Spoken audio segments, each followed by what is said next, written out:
Bonjour. Michael Caron du Journal du Dimanche. Est-ce que tu peux comparer l'influence de Kylian Mbappé en dehors du terrain, notamment dans la vie de groupe, par rapport à 2018? Oui, Kylian en 2018, c'est pas le même joueur ni la même personnalité que maintenant. Ensuite, on le voit beaucoup plus dedans, dans le groupe, dans les entraînements. Il parle beaucoup, il met la joie de vivre. Voilà, il sait que il est important pour nous et que chaque geste qu'il fait, que ce soit en dehors ou sur le terrain, va être regardé par les journalistes, par les fans, mais aussi par ses coéquipiers. Donc voilà, il est irréprochable. Bonjour Antoine, Sander en désadré TF1. J'aimerais savoir, d'un point de vue ressenti, qu'est-ce qu'on ressent quand on marque un but, qu'on le célèbre et que 2 minutes après, il est annulé? Ah bah c'est la VAR, ouais. Mais je crois que moi j'ai été l'un des premiers à mettre un but et annulé par la VAR, je crois, dans un France-Espagne. Donc ouais, c'est chiant. Ça te permet pas de célébrer comme tu veux. Et voilà, mais c'est comme ça. Déçu, mais après voilà, on a été gentil parce que on était déjà qualifiés. Mais je pense que ça aurait été autrement si on avait quelque chose à jouer ce soir-là. Antoine, bonjour, Xavier Giraudon, Infosport Plus Canal. Parlez-nous de votre nouvelle liberté, de ce rôle-là. Et est-ce que c'est en bleu votre meilleure période en termes de jeu, le moment où vous éclatez le plus en termes de jeu? C'est assez libre. Être là dans la relation avec la défense et les attaquants. Après, défensivement, comme d'habitude, aider mes coéquipiers et après, avec ballon, essayer de les mettre dans les meilleures conditions. Là, j'ai 3 joueurs devant moi, donc plus de possibilités, plus de choix, donc plus facile pour moi. Et après aussi, physiquement, je suis très bien. Et quand je suis bien physiquement, ma tête est beaucoup mieux. Donc, c'est plus facile pour moi de jouer, de répéter les efforts. Et voilà, après, défensivement, comme d'habitude, essayer d'aider tout le monde et de gratter 2-3 ballons. Bonjour Antoine, Dominique Séverac, le Parisien. Là, bonjour. Bonjour. Il y a un an et demi, vous étiez éliminé en huitième de finale de l'Euro. Depuis un an et demi, vous avez gagné la Ligue des Nations. Là, vous sortez d'un premier tour plutôt convaincant. Qu'est-ce qui a changé en un an et demi et quelle est la part du coach dans ce changement? Qu'est-ce qui a changé? Je pense qu'on était un peu trop relâchés contre la Suisse quand on menait 3-1. On a cru que c'était plié. Mais voilà, dans les grandes compètes, tu te rends compte que c'est difficile. Il n'y a pas d'adversaire facile. Contre la Pologne, ça va être pareil de compliqué. Donc bien se préparer. C'est pas jouer d'avance. Il faudra rien lâcher, que ce soit de la première à la dernière minute ou dernière seconde. Donc on est tous focus là-dessus. Et après, on sait que le coach est un entraîneur qui croit beaucoup au groupe, qui donne presque, on va dire, tous les pouvoirs au groupe. Donc c'est à nous de gérer ça, d'avoir une bonne mentalité sur et en dehors du terrain.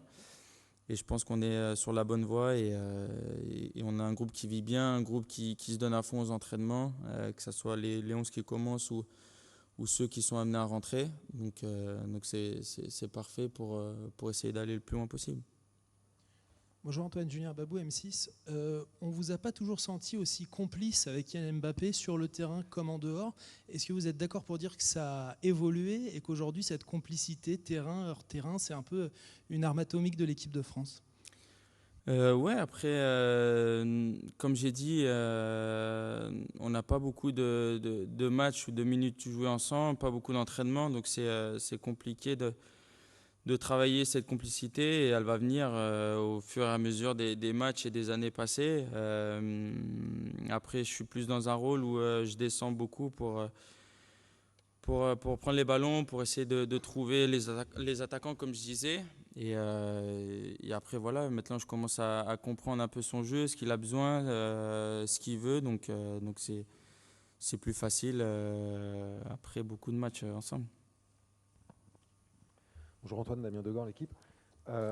Tu es plus libre sur le terrain. Tu sembles aussi beaucoup plus libéré dans cette équipe. Comment tu l'expliques? Est-ce que c'est uniquement physique? Est-ce que ta joie de vivre, tu arrives à mieux la retransmettre cette année?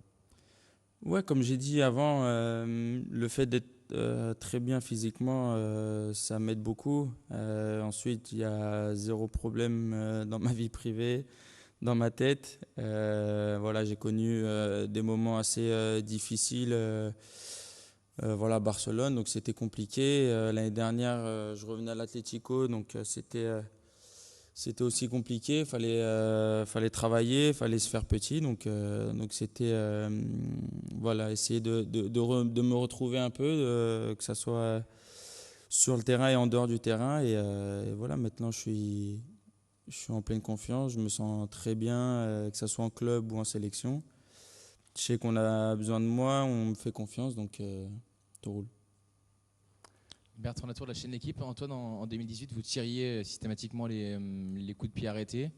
Est-ce que c'est aussi bien en 2022 quand c'est vous qui les tirez? Ouais, après, je suis là s'il faut, que ce soit coup franc, corner, penalty, 6 mètres, je peux tout faire. Mais non, après, voilà, c'est ce que veut le coach, ce qu'a besoin de l'équipe. Et voilà, enfin, il n'y a pas de tirer les corners pour le moment et les coups francs. Bonjour Antoine, Philippe Sanfourche pour RTL. Juste pour aller un petit peu plus loin, est-ce que pour l'instant, les consignes de Didier Deschamps avant le début de chaque match, elles étaient claires sur le fait de qui tire les pénaltys, toi, Kylian ou un autre, ou pas? Si, ouais, sur ce point, c'est très clair, mais on ne va pas donner d'infos à Szczęsny. Il a déjà arrêté 2 pénaux, donc pour le troisième, s'il y en a un, il aurait la surprise du tireur. Oui, bonjour. Grégory Schneider, Libération. Vous jouez certes plus bas, mais vous êtes quand même le meilleur buteur des éliminatoires. Vous êtes aussi un joueur qui est très fort devant le but, qui cadre quasiment à chaque fois. Est-ce qu'il ne vous manque pas quand même un petit quelque chose dans ce que vous aimez faire sur un terrain? Non, après, c'est vrai que j'ai eu les occasions pour en mettre un. Contre le Danemark, je voulais mettre en demi-volée intérieur du pied, mais j'ai raté mon geste. Mais après, voilà, je suis peut-être moins proche de la surface adverse, mais je pense que je suis en train de faire des bons matchs. Après, c'est vrai, il manque ce but, mais voilà, je suis pas un joueur qui va tirer 50 fois par match. Je vais essayer de trouver la meilleure solution sur une passe ou un tir, mais voilà, je me prends pas la tête par rapport au but, si c'est ça la question. Mais non, je pense que l'équipe a besoin de moi plus dans le cœur du jeu et cette relation défense-attaque et d'être proche de ma défense quand on n'a pas le ballon. Et après, devant, je ne vais pas me casser la tête à tirer 10 fois par match. Après, c'est essayer de mettre mes attaquants dans les meilleures conditions, essayer de trouver Kylian pour un contre 1 ou Ousmane pour un contre 1 ou sur un centre comme contre le Danemark. Donc voilà, je suis plus dans cette vision-là que moi d'être à la finition. Bonjour Antoine. C'était long cette réponse. Bonjour. Vincent Garcia à l'équipe. Tu as envoyé un petit message de réconfort sur les réseaux à Kimmich. Pourtant, tu aurais dû être content que l'Allemagne se fasse sortir. C'était un des favoris. Mais est-ce que ça veut dire aussi, ou ça veut pas dire, pardon, que je suis pas content. C'est juste que c'est compliqué quand tu sors d'un échec, tu vois tout noir, surtout quand tu as l'équipe ou personnellement tu t'es préparé à ça. Donc c'est plus... Voilà, même si des fois il a fait des célébrations après des victoires qui peuvent énerver un peu les fans ou toi quand tu es joueur et tu es contre lui. Mais voilà, il passe par un mauvais moment et voilà, lui montrer que je suis là, même si ça se trouve, il s'en fout royalement. Mais que voilà, moi aussi j'ai vécu ça, donc accroche-toi et voilà. Non, même pas, non, mais... c'est un collègue de profession, donc voilà, énorme respect pour ce qu'il a fait et que voilà, de s'accrocher et de revenir le plus vite possible. Bonjour Antoine, Baptiste Després, Le Figaro. Dans une précédente interview, tu disais notamment vouloir débarquer aux États-Unis de manière présentable à 32-33 ans. Est-ce que c'est toujours le cas? Est-ce que ça veut dire qu'aujourd'hui c'est ton dernier mondial avec l'équipe de France? Ah, ça, je sais pas. Il faudra voir d'abord avec mes performances. Déjà, là, c'était limite avec ce que j'entendais que j'arrive pour cette Coupe du Monde. Mais après, on verra bien. Je disais ça présentable niveau physique. Voilà, ça se trouve, j'aurais pris des kilos en plus et je pourrais pas jouer à la prochaine Coupe du Monde. Mais non, là, je suis en train de profiter. Et après, si c'est mon dernier mondial ou pas, on verra. Il y a beaucoup de trucs autour. Voilà, faut être aussi performant en club, donc on verra bien. Ouais, après, si les gens me suivent et mon envie et ma joie de vivre est toujours là, on verra bien. Mais voilà, je me pose pas la question aujourd'hui. Oui, bonsoir Antoine. Loïc Grasset pour Paris Match. Ça fait 9 ans que vous êtes en équipe de France, 9 ans que vous côtoyez Hugo Lloris. Dimanche, il va égaler un record important. Quel regard vous portez sur lui en tant que capitaine et en tant qu'homme pour l'équipe de France, à côté et en dehors du terrain? Très grande personne, très grand gardien qui nous a sauvés énormément de fois en 2018. Immense respect à sa carrière. Voilà, il va rentrer dans l'histoire de l'équipe de France. C'est beau, il peut être fier de ce qu'il est en train de faire. Et puis ensuite, à côté, un très bon ami, un grand camarade, voilà, une personne facile à vivre et avec qui on prend du plaisir, même s'il n'est pas très bavard, mais on aime bien sa présence. Bonsoir Antoine, Jérémy Talbot pour l'AFP. Je fais un pas de côté parce que vous avez eu des déclarations, des prises de position courageuses contre l'homophobie et pour les droits humains notamment. Est-ce qu'une part de vous-même est un peu gênée de jouer une Coupe du Monde au Qatar qui a été critiquée dans ce domaine-là? Un peu gêné, oui et non. Après, peu importe où je serai dans le monde, ils savent qu'ils auront toujours mon soutien. Et voilà, après, ensuite, je suis footballeur, c'est ma profession. Mon pays m'appelle pour jouer une compète internationale. Donc c'est avec fierté et beaucoup d'envie que je viens. Mais comme j'ai dit, ils ont tout mon soutien et tout mon respect. Et voilà. Bonjour Antoine, à ta droite, Xavier Montferrand de Radio France. Tu as disputé 70 matchs d'affilée avec les Bleus, ça va être ton 71e. Qu'est-ce que ça représente déjà pour toi ce record? Patrick Vieira est battu à plat de couture. Qu'est-ce que ça représente? Est-ce que tu coches ça sur un cahier? Non, mais plus. Voilà. Est-ce que ça a une importance pour toi ce record Ouais, au début, bien sûr, quand on était, je crois que Vieira c'était 44, donc quand on était à la 40e, on faisait un peu des appels du pied au coach pour qu'il continue à me mettre. mais non, après voilà, c'est aussi la relation que j'ai avec l'entraîneur, la chance aussi de m'être blessé sans les périodes de sélection. Il faut un tout et c'est une immense fierté. Et voilà, c'est pour ça aussi qu'à chaque fois que je suis sur le terrain, j'essaye de tout donner pour ce maillot, mais aussi pour l'entraîneur, parce que sans l'entraîneur, il n'y aurait pas ce record. Donc, très fier et très heureux. Bonjour Antoine. Fabrice Hawkins, RMC. J'ai l'impression que cette équipe est beaucoup plus offensive que celle du dernier Euro, notamment avec vous repositionné dans ce rôle-là, avec Kylian, Ousmane et Olivier Giroud. Est-ce que c'est votre sentiment aussi? Est-ce que ça vous fait quelque part un petit peu plaisir, vous qui êtes un joueur offensif à la base? Et deuxième petite question sur les pénaltys, vous vous êtes exercé. Est-ce qu'il y a eu des bonnes surprises sur les tireurs de ce que vous avez vu? Alors la deuxième, on n'a pas travaillé les pénaltys encore, peut-être aujourd'hui, parce que je crois que c'est à huis clos, non? Peut-être. Aujourd'hui c'est ouvert, demain alors ça se trouve. Non, après voilà, les pénaltys, on sait qu'il faut les travailler et sûrement on aura à le faire. Et ensuite, oui, peut-être il y a plus de joueurs offensifs, mais on a besoin de cet équilibre, d'être aussi compact quand on n'a pas le ballon. Je pense que c'est le plus important parce que sans une grande défense, tu gagnes pas les grandes compètes. Donc voilà, c'est pour ça que Olive, Ousmane sont en train de faire un travail exceptionnel. Kylian le fait de temps en temps, mais faut qu'il garde les jambes fraîches pour les contre-attaques ou quand on a le ballon. Donc voilà, on est tous focus là-dessus, sur l'équilibre de l'équipe. Et voilà, je pense que même si on a des joueurs offensifs, faut pas oublier quand on n'a pas le ballon. Et je pense qu'en ce moment, on est en train de le faire très bien. Donc continuer à le faire et je pense que ça va être la clé de notre futur dans cette compète. Bonjour Antoine, je suis brésilien, journaliste de la Télébande du Brésil. Pelé, les 3 fois, pardon mon français, Parfait.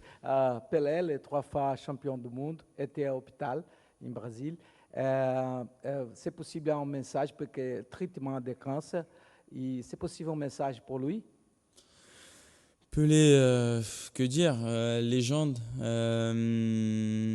Je l'ai jamais rencontré, donc j'espère un jour pouvoir le faire. Mais voilà, légende du foot, légende brésilienne, légende internationale. Peu importe ce que je vais dire, ça va pas être au niveau de la personne et du joueur qu'il a été. Et voilà, même si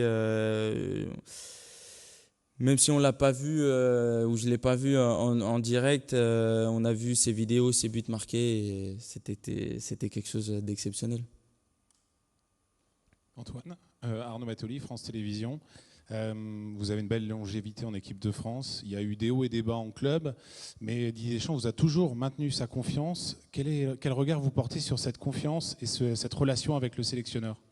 Oui, c'est ce que je disais tout à l'heure. Je lui dois énormément. C'est lui qui m'a appelé et depuis, on ne s'est pas quitté. C'est une très belle relation. Et voilà, je lui dois tout en équipe de France. Et c'est pour ça aussi, comme je disais tout à l'heure, je donne tout pour le maillot, pour la France, mais aussi pour lui. Voilà, je lui dois énormément et j'essaye de tout faire. Voilà, pour qu'il continue à avoir confiance en moi et chaque match, chaque action, c'est comme un merci que je lui envoie et voilà, essayer de tout faire pour qu'il soit fier de son numéro 7. Antoine, bonjour. Guillaume Trouillet pour Beansport. Pour rebondir un petit peu sur votre relation avec Didier Deschamps, vous venez de dire qu'il donne tous les pouvoirs au groupe. Concrètement, qu'est-ce que ça signifie? Est-ce que, par exemple, votre positionnement, c'est quelque chose que vous lui avez proposé ou que c'est une idée qui est venue de lui et dont vous avez discuté avec lui? Non, pardon, j'ai coupé. Mais il aime bien échanger avec les joueurs, il aime bien savoir ce que toi tu ressens. Pour lui, c'est très important. Et ensuite, il va toujours essayer de trouver la meilleure solution pour l'équilibre de l'équipe. Et je pense que là, on est en train de trouver. Je crois qu'on l'a trouvé. Donc, continuer sur ça. Et après, voilà, il fait énormément confiance à tout le monde. Et je pense que c'est une force de sa part. Et ensuite, on a un groupe qui en est conscient et c'est pour ça à chaque fois qu'il donne un ordre ou des conseils, on est à fond derrière et puis on suit. On va prendre rapidement 3 questions. Nicolas Le Gardien de Sud-Ouest, Stéphane Bianchi du Parisien et le micro est où? On prend une dernière question. On va commencer avec Nicolas Le Gardien de Sud-Ouest. Bonjour. Bonjour. Merci. Si tu dois comparer ton approche et ton état d'esprit de cette Coupe du Monde par rapport à 2014 et 2018, comment tu qualifierais? Est-ce que c'est différent? Oui. Parce que j'ai eu... je racontais ça à Matteo l'autre jour et à Jordan, que le premier match, ce qu'eux ils ont ressenti contre la Tunisie, moi je l'ai ressenti le premier match ici là contre l'Australie, voilà, ce stress, les jambes lourdes, tu fais une passe, tu sens pas le ballon, voilà. Et maintenant, après au fil des matchs, c'est parti. Le deuxième match, j'avais plus rien, mais en 2018, c'était presque tous les matchs comme ça. Et 2014, je pouvais pas. C'était complètement différent. Je pouvais pas jouer. Enfin, c'était pas moi, quoi. Donc, plus on avance, plus on joue les compètes et plus on se relâche. Mais il y a toujours ce petit stress et cette adrénaline quand les matchs arrivent. Bonjour Antoine, ici Stéphane Bianchi du Parisien. On a l'impression sur le papier qu'il y a quelques similitudes entre le France-Suisse de l'Euro et le France-Pologne de cette année. Est-ce que ça fait ressortir quelques fantômes? Et plus généralement, on a eu l'impression que la France avait, à travers la Ligue des Nations et même contre le match face à la Tunisie, un peu plus de mal à gérer sa position de favori. Est-ce que c'est le cas? Non, après, contre la Tunisie, il y avait beaucoup de changements. Il n'y avait pas d'automatisme. Il y avait des joueurs qui ne jouaient pas à leur poste, donc c'est compliqué. Voilà, et aussi, les joueurs savaient qu'ils étaient regardés et ils allaient être regardés encore après le match. Donc c'était compliqué de jouer. Et après, favori ou non, il faut qu'on soit focus sur nous-mêmes et qu'on garde cet état d'esprit des 2 premiers matchs où on était tous concernés défensivement ou offensivement. Et après, je me suis embrouillé avec la première question. Ah oui, après la Pologne, ça va être compliqué. Et il y a beaucoup de changements dans le groupe par rapport à la Suisse, mais ça va être compliqué. Ça va pas être un match facile. On n'est pas en quart, on a un 8e à jouer. Faudra tous bien travailler là les jours qu'on a pour arriver au top à ce match. Et ça va être compliqué. Et voilà, c'est un 8e de Coupe du Monde et on a vu, on peut perdre contre n'importe quelle équipe. On a vu dans les autres groupes. Donc voilà, bien se préparer et être focus sur comment défendre et comment attaquer. De quoi? Ouais, faut passer à autre chose. Même si ça fait mal, faut passer à autre chose. Mais voilà, après. On va s'en rappeler peut-être avant le match que voilà, il n'y a rien d'acquis et même si tu es devant ou mené au score, tout peut se passer et en 90 minutes, on peut perdre un match ou gagner un match dans n'importe quel moment. On va terminer avec Guillaume Lenné de Ouest France. Bonjour Antoine. Il y a un joueur qui n'est pas là, que tu adores, c'est Paul Pogba. Il a toujours été défini comme un joueur de grands tournois, un joueur très fort sur des courtes périodes. Finalement, ça correspond aussi un petit peu à toi, parce qu'en 2016-2018, tu étais un joueur majeur de l'équipe de France. Aujourd'hui, tu redeviens ce joueur majeur qu'on avait un petit peu perdu un petit peu avant.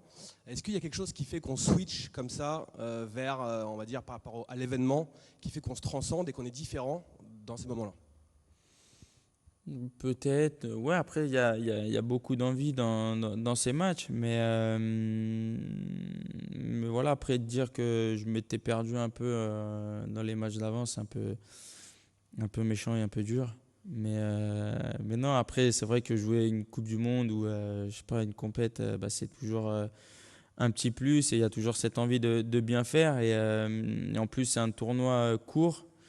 Donc entre guillemets facile on va dire, mais voilà, c'est 7 matchs où il faut tout donner, il n'y a pas de fatigue, il n'y a pas de, je sais pas moi, il y a rien qui puisse où on peut se permettre, faut tout donner pendant 7 matchs et voilà pour jouer pour le plus beau maillot qu'il y a au monde, donc c'est toujours un plus. Merci Antoine.